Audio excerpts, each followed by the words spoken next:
Good evening, Richmond County, and welcome back to another edition of Live at 5. I'm Russell Parker. We hope everyone had a wonderful and safe Independence Day weekend. I know I certainly did. But now it's time to get back into the swing of things as your nightly news starts right now with congressional hopeful Dan McCready stopping in Rockingham for his first of 3 campaign stops on Monday. McCready met with voters at Hudson Brothers Deli to talk about what he plans to do in the U.S. House of Representatives if elected. The Democrat is running for North Carolina's 9th congressional district seat, formerly held by Robert Pittenger, which has been vacant since January. McCready narrowly lost to former Republican candidate Reverend Mark Harris in November and conceded, but withdrew to concession once questions were raised about voting improprieties in Bladen and Robeson County. Before heading to his second stop, McCready took a few minutes to answer questions from Richmond County's media outlets. It's a really important question, and I, as I mentioned in there, I get it. You know, having grown up here in North Carolina, I know we've had Republican and Democratic politicians go to Washington for decades, and they show up right before election time. They say they're going to work for the people, but they end up just working for themselves, and they actually vote to make things worse for people in Richmond County. That's why we have so many main streets now that used to be full of cars and people, and now are struggling, and so many working people, middle-class families that have just been left behind because of trade deals and other things out of Washington. So there's a lot that we need to do, and there's a lot that I would, fight with everything I've got to do to make people's lives better here. So one of them concerns health care. We have got to expand Medicaid to get our fair share of federal dollars for health care here in Richmond County. We have got to work to lower drug prices. We have got to work to make sure that everyone in Richmond County has access to affordable and quality health care. When I talk with voters, that is the single biggest issue people are struggling with. And if you're having to pay hundreds of dollars out of pocket every month just to see the doctor or get the drugs that you need, you're not going to be able to you're struggling so much that you're not going to be able to work and even move on to other things. So that's first and foremost. We've got to tackle health care. We've also got to get our fair share of federal money, though, for schools and for education. So we're sending every dollar in tax dollars that we send to Washington right now, we're only getting 50 cents back. We need a fighter in Washington for our fair share of federal funds for community colleges, for trade schools, as well as for infrastructure and transportation. All these are things that will help create a pro-growth environment and help create more jobs in Richmond County.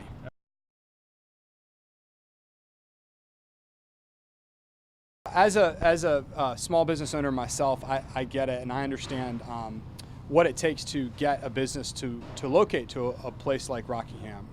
And I've been really proud to have, I'm in the solar energy business, have helped build 36 solar farms all across North Carolina, mostly in rural areas, that put 700 people to work in good paying jobs.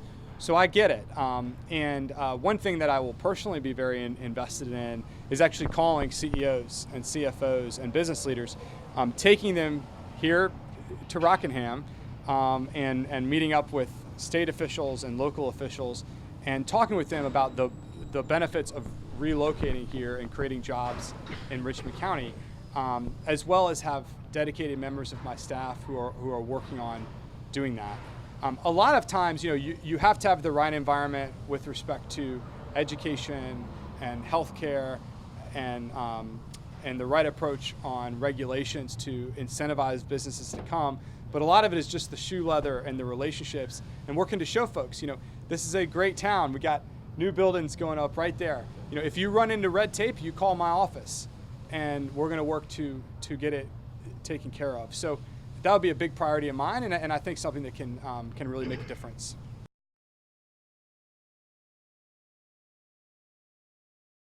On HB2, this is the signature legislative achievement of my opponent, State Senator Dan Bishop. This is a job that the Associated Press has said cost our state billions of dollars, cost our state thousands of jobs, and it has kept countless companies. We were just talking about companies needing to move to Richmond County. That bill kept companies out. So I think that's exactly the wrong kind of leadership. I believe in creating jobs, and as a business person, I'm proud to have helped create 700 jobs. I think we need people creating jobs here in Richmond County, getting our fair share of federal funds in Richmond County, not destroying jobs and turning down money. Great, and you? All right, well, you're talking about your solar. What's the name of your company? Double Time Capital. Okay. Yeah. Well, one question that's been on everybody's mind, during the last the last run, even though it's still technically the same run, you had you could ask for a recount. You're well within, that percentage-wise to ask for a recount. So, we were always wondering why you decided to concede so early. Mm-hmm. Well, it was very close on election day. Originally, we were about 1,800 votes down. It looked the next day like it was more like 1,000 votes down, and I conceded at the time because I thought it was over. It was then a few weeks later, after I'd been to Disney World with the kids and was back home, that we learned about what we know now was the largest case of election fraud in modern day American history, where my opponent's campaign stole absentee ballots from people's doorsteps, filled in vote choices for people, forged signatures. And at that time, we chose to fight on behalf of the people whose voices were stolen from them, which included many elderly voters, Native American and African American voters in Robeson County and Bladen County. And in the end, the people got justice when the State Board of Elections decided in a bipartisan, unanimous decision to call for a new election. That this election on September 10th is a redo to give the people a shot at a fair election.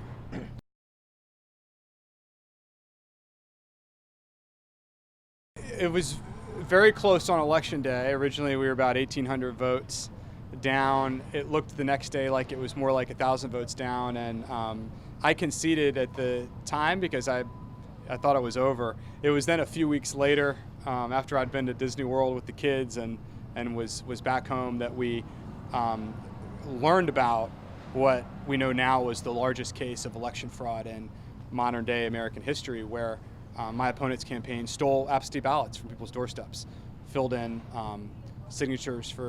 vote choices for people, forged signatures. And at that time, we chose to fight on behalf of the people whose voices were stolen from them, which included many elderly voters, Native American and African American voters in Robeson County and Bladen County. And in the end, the people got justice when the State Board of Elections decided in a bipartisan, unanimous decision to call for a new election.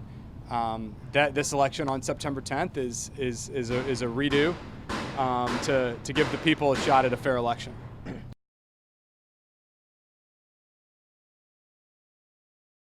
I completely agree that it is the Congress's job to declare a war, not a president in either party. And as you point out, one of the things that's happened is the Congress has abdicated its responsibilities. And one of the areas of actually bipartisan improvement or bipartisan cooperation it's been encouraging to see is young veterans, and there are about 20 young veterans elected on both sides of the aisle in November in the U.S. House, have come together. Progressive young veterans and conservative young veterans have come together to say we need to reform the authorization of military force that was passed into law after 9/11 to restore the Congress's role in deciding when to commit troops overseas. I think veterans understand, and as a Marine Corps veteran who served over in Iraq, I understand, when you make that decision to go to war, that is a incredibly serious decision. We need to do it with a mission, a clear strategy, a clear exit strategy, and we need to do it with overwhelming force to get the job done and then get out of there. So I am encouraged to see the perspective that young veterans are bringing to Washington to make sure that the Congress does its job in overseeing these most critical responsibilities. McCready faces Republican Dan Bishop, Libertarian Jeff Scott, and Green Party candidate Alan Smith in the September 10th election. 8 candidates on Friday filed for false municipal elections. Of those, all but 2 are current office holders, according to the Richmond County Board of Elections. Adrian Robson, who announced his intention to run several months back, filed for the Norman mayoral race. Current Mayor Kenneth Broadway has said he doesn't plan to run again. Terry Moore is one of 3 candidates to file for Hamlet City Council. The other 2, Maurice Stewart and Joseph Robson, were appointed this year to fill out the remainder of the terms after David Lindsay and Jonathan Bowie resigned. Hamlet Mayor Bill Bayless also filed to run again. LRB Councilman Fred Cloninger submitted his paperwork, but not for his current seat. Cloninger is running for mayor this time around. Current Mayor Lee Berry told the RO on Friday that he will not seek re-election due to having a full plate and wanting to give someone else a turn. Berry is also considering running for county commissioner in 2020 to give the northern end of the county a voice. The only other candidates to file on opening day were Dobbins Heights Mayor Antonio Blue and Rockingham Councilman John Hutchison. Filing ends at noon on Friday, July 19th. Lightning is suspected of starting a house fire on Thursday afternoon. Mountain Creek Fire Department Chief Keith Smith said crews were dispatched around 3:41 to a home on the corner of Grassy Island Road and Davis Haywood Road near Mount Gilead. Smith said the first firefighter on the scene reported seeing light smoke showing. He added that there was damage to the vinyl siding and under the house, but it wasn't a total loss. Crews from the LRB and Mount Gilead fire departments were called to assist. Strong storms moved through the northern end of Richmond County on Independence Day and are also thought to be responsible for downing a cable line on Dockery Road, according to Northside Fire Chief Ed Causey. Earlier in the day, the Hamlet Fire Department responded to a fire on Ponderosa Drive just after 1 p.m. The brush fire, which reportedly started after a debris burn got out of control, burned about 3 acres, but no property was damaged, according to officials with the department. A dangerous Independence Day game turned deadly in the Little Philadelphia community Thursday evening. Sheriff James Clemens said Friday evening that the medical examiner determined the approximate cause of the accidental death of 22-year-old Dontarius Goins of Windblow was fireworks explosive related. Clemens said a group of people were shooting fireworks at each other.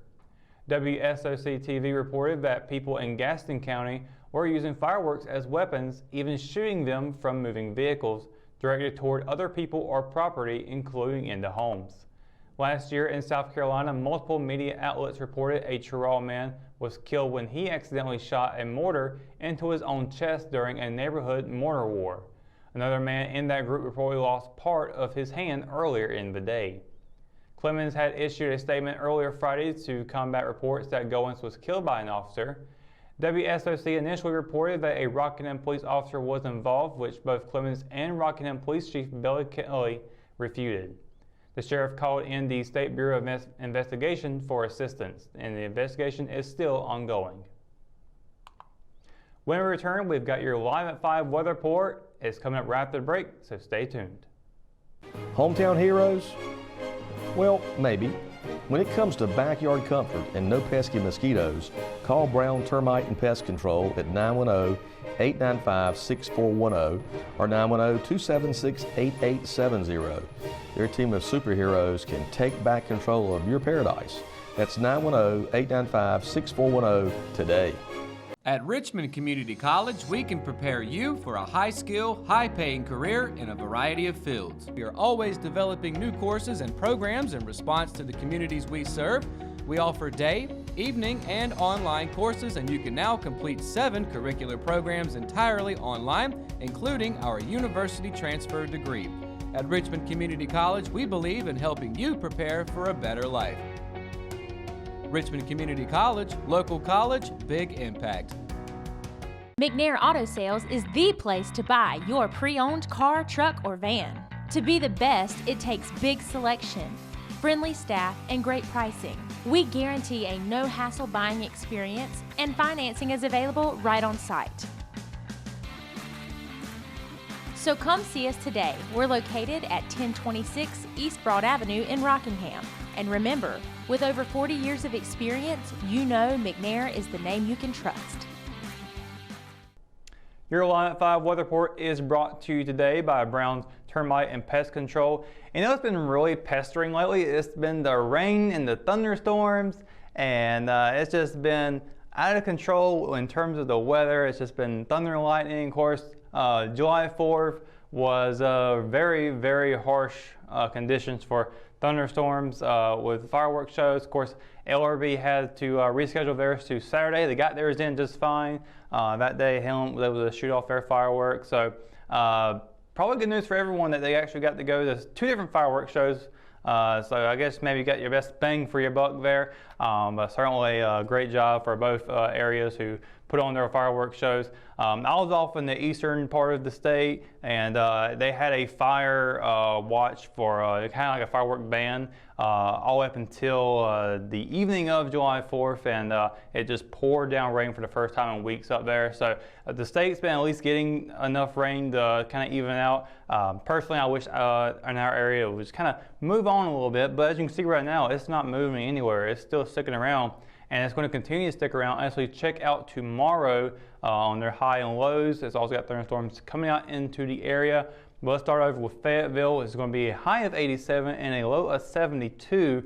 All the way down to Lumberton and Robeson County will be a high of 89, a low of 74. Then you get up in the Rayford, be a high of 88 and a low of 72. Southern Pines, a little bit cooler as we get into 85, 71. Laurinburg, over in Scotland County, high 88, low of 73. Looking a little more south into Bennettsville with a high 88 and a low of 74. Rockingham, high 86, low of 72. It'll be right there with them. And of course, Wadesboro with a high 85 and a low of 73. So thunderstorms still coming along. Keep that umbrella in your car. Make sure you got a rain jacket on you when you go out. Moving forward though, it will be a 50% chance of rain for tomorrow, thunderstorms. So it can be a coin toss. Take your coin out, flip it. Heads, it rains. Tails, it doesn't. But as we move over to Wednesday, it will be a high 87, a low of 73, with partly cloudy sky. So we do get a little bit of break between the thunderstorms, because that's not the end of this chain of clouds, lightning, and rain. We got Thursday with also a 50% chance of rain as well, with a high 85 and a low of 74 throughout the day and the evening. As we get into Friday, it'll be a 40% chance of rain with a high 89 and a low of 72. Now, as we get into the weekend, Saturday it's going to be hitting up in the 90s with a high 90 and a low of 72, but only a 40% chance of rain throughout that day as well. So we get into Sunday, not a sunny Sunday for sure. It can still be, because it's only a 30% chance of rain. So more than likely it probably won't, but it'll be a high of 92 and a low of 74. And as we get into Monday, the beginning of the work week, it'll be a high of 92 and a low of 73, partly cloudy sky. So hopefully, as we look forward, that would be kind of a little break for us all in these storms. I don't know about you, but I love doing outdoor activities. I love to get back out there again.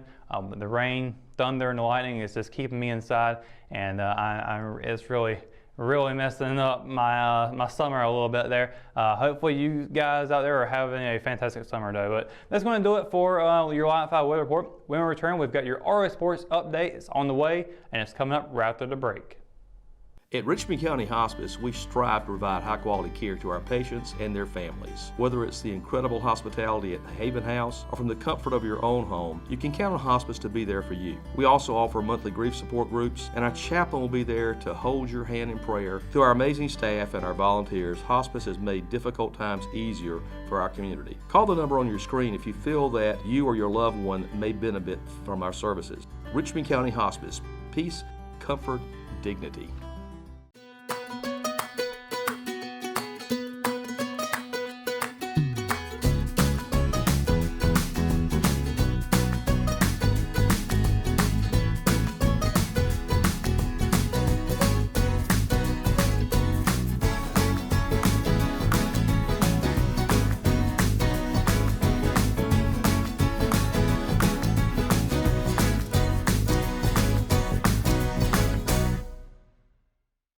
Tree Antiques and Gifts is an occasional shop located at 122 South Hancock Street in Rockingham.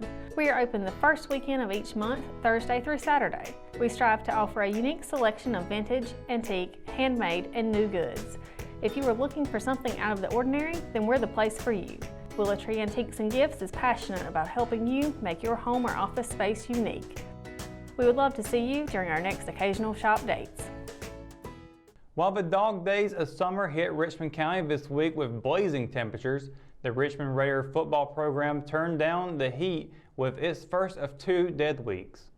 As mandated by the North Carolina High School Athletic Association, all high school student athletes and coaches were required to not participate in any school-sanctioned practices, workouts, or activities. The 7-day break gave the players and coaches a brief hiatus from the gridiron, but it also served as a reflection period for Brian Till, who doesn't like to sit still, but he acknowledged that his players' hard work through the first 3 weeks of summer practice warranted a break. Leading up to the dead week, the Raiders participated in 3 7-on-7 scrimmages, the first traveling to UNC Chapel Hill for the Be the One tournament. In the middle weeks, Richmond hosted Cape Fear and Churchill High Schools and worked out early season kinks on offense and defense. Today marks the start of the second phase of summer practice for the Raiders as they look to make a run for a state title in December. Richmond will host its final 7-on-7 scrimmage Tuesday against Chesterfield High School before competing in the 7th annual Powerade 7-on-7 in Charlotte on July 11th through the 13th. The second day of the week goes into effect on July 14th. Rockingham Parks and Recreation Summer Softball League wrapped up last week, and Piedmont Lift Truck Services won the girls' championship. Coached by James Levon Lyerly, P.T. Dawkins, and Rylan Lyerly, Piedmont Lift Truck Services capped this season with a tournament championship. During the regular season, the team, which falls in the 9 to 13 age bracket, finished in 2nd place. On his team winning the title, Coach James Lyerly said it was a result of hard work and dedication. He added that the girls really worked hard, had fun learning, and most importantly, never gave up. While Raider athletics may be out of season over the summer, Richmond County has still much more going on in sports. You can always find those stories on richmondobserver.com, including Matt Harrelson's sports column, Matter of Opinion, where this week Matt talks about the Charlotte Hornets' decision of letting go Kemba Walker. And that's going to do it for another edition of Live at 5. Be sure to stay up to date on all the latest in Richmond County by going to richmondobserver.com or by downloading the free RO app for your mobile devices. For the Live 5 crew, I'm Russell Parker. Thanks for watching, and good night, Richmond County.